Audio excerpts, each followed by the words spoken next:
Assalamu alaikum. Hi guys. So today I'm going to be doing my conversion story to Islam. How did I come to be a Muslim? I am going to be doing the quickest story possible. Since it is a very long journey, I will try to keep this short and sweet. So basically around age 15 I began to get sick. And I will be doing a separate video that talks more about my journey to being diagnosed with PFC and Crohn's.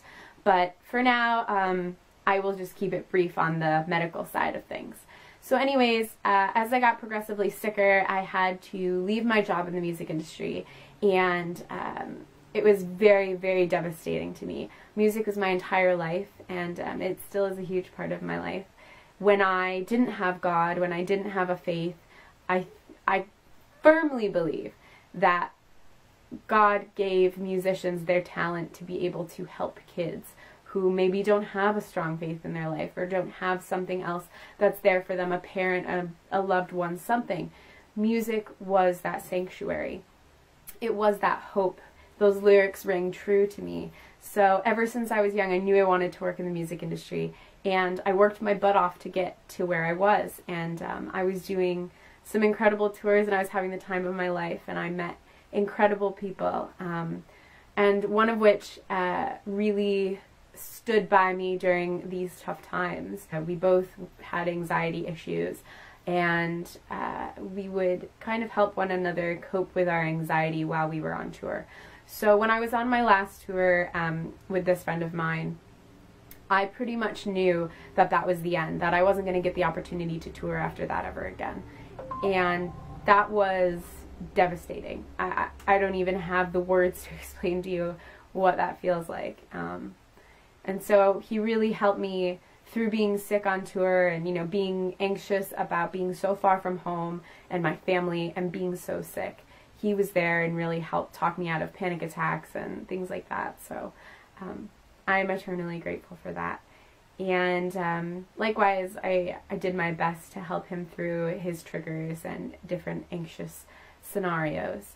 So moving forward, when I got back home, I started going to different doctors, and nobody could figure out what was going on with me. And during this time, my mom was an incredible support, but also my best friend, Kristen. She was there for me, and she was the only other person outside of my friend from tour that could really reach me and talk to me when I was having an anxiety attack.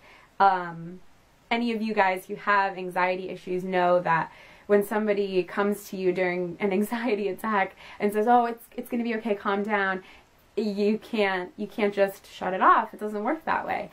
So it's rare to find a person that gets you and gets your pattern of thinking and can get you out of your sort of anxiety spiral that you're going through. So she was there for me through thick and thin, through all the procedures I went through. And then she met her husband, and you know, mashallah, he's a great man, and they were so cute together. But when they did meet, I was still very, very sick, and she fell in love very quickly, and they got married very quickly as well. And she moved down to South Carolina. And for those of you who don't know, I live up in New York. So that's quite the hike. So as she left, that really left me feeling very alone, because previous to that, my friend from the music industry had passed away. He had died in a motorcycle accident, and it left me feeling like I was in this anxiety bubble all by myself. Nobody could get me out of those anxiety spirals that I would start going down. And just as I lost these two people in my life, I had to go in for the biggest procedure that I had ever endured. And it was the scariest moment of my life. I sat in my hospital bed.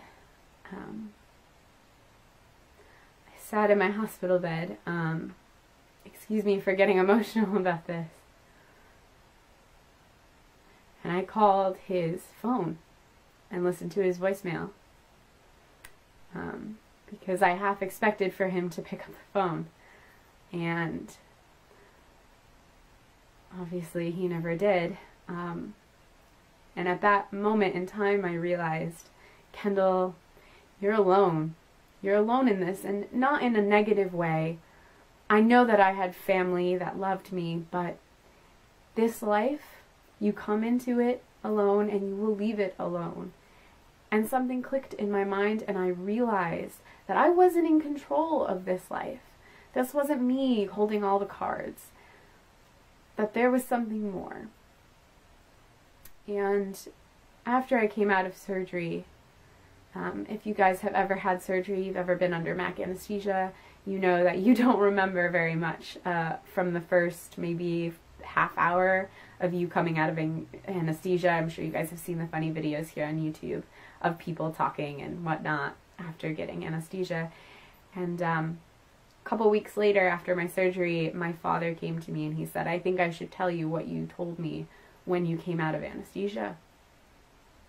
And I said, "What? Please don't let it be something embarrassing, or, you know, something he didn't know that I might have done when I was younger or something."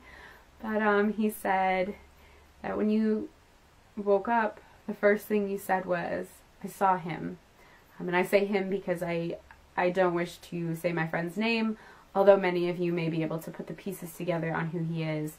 I do not want to draw any attention to him or his family. He is simply mentioned because he is such an innate part in this journey of mine. But my relationship with him, I would like to keep completely private and do not wish to gain any sort of acknowledgement for knowing him or anything like that. So just for those reasons, I will keep him nameless in this video. But I said to my dad I saw him. And I just kept talking about him. I said he was okay, and that this is really hard to film, I'm sorry guys. And he told me to make sure his daughter was okay, and that his wife was okay, and just make sure that they were good. And that was really, really hard to hear coming back from my dad. And it really shook me, and it put me into a very emotional place. And I was sad and confused because I hadn't even gotten the chance to go to his funeral or his memorial because we lived on two different sides of the country. So things are still, even to this day, very raw because I haven't had that full mourning process. So anyways, as I was in that state of mind, I came across a line from the Quran that said, "Allah does not burden one with more than they can bear." And that line kind of came at me like a ton of bricks, and I said, wait a second, maybe I've been looking at this all wrong. Maybe I'm given this life because I'm strong enough to live it, because I can do this, and that there's going to be a life after Crohn's, and a life after PFC, and all these tests and surgeries and doctors and pain, that it will one day stop. And I started to believe, the more I read from the Quran, that God is not going to just endlessly torture me. He didn't put me here on earth to be in pain. He put me here as a test, to test my character of who I am and how I'm going to deal with these situations that I'm put into. So I took my Shahada about a month after I had that experience, because Islam rang so true to me. It was a no-brainer almost. Coming from a Roman Catholic family, my parents were glad that I had accepted God into my life, since previous to this whole experience I had rejected the Catholic background that I'd been brought up on, and was a Leve Satanist, which, where you guys freak out, has nothing to do with Satan. I believed in nothing, basically, in short. So they were happy that I found God, and that God was now a part of my life. But it was hard for my grandparents to accept, and I think the only person in my life that really accepted it was my dad. He was really embracing of it, as was Kristen. After all this happened, Kristen and I did reconnect, and we were able to mend some of the fences that we had broke just in the process of trying to grow our relationship from best friends to now her, you know, having a husband who is her best friend and partner in life. you know, we had to find where our friendship now lied and how we fit into the bigger equation. So alhamdulillah, Kristen and I are just the best of friends. It's been an emotional journey to get to Islam, and if you asked me 2 years ago if I would think that I would be here making this video for you guys, I would have said that you were crazy. But alhamdulillah, I am grateful for having Crohn's. I am grateful for losing someone I loved, in the sense that it made me grow as an individual and become the adult that I am today, and it brought me to God.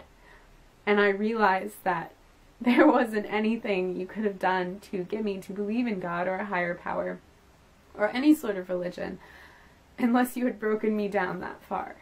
Until you stripped me of my job, of one of my best friends, of my tour family, and of my health.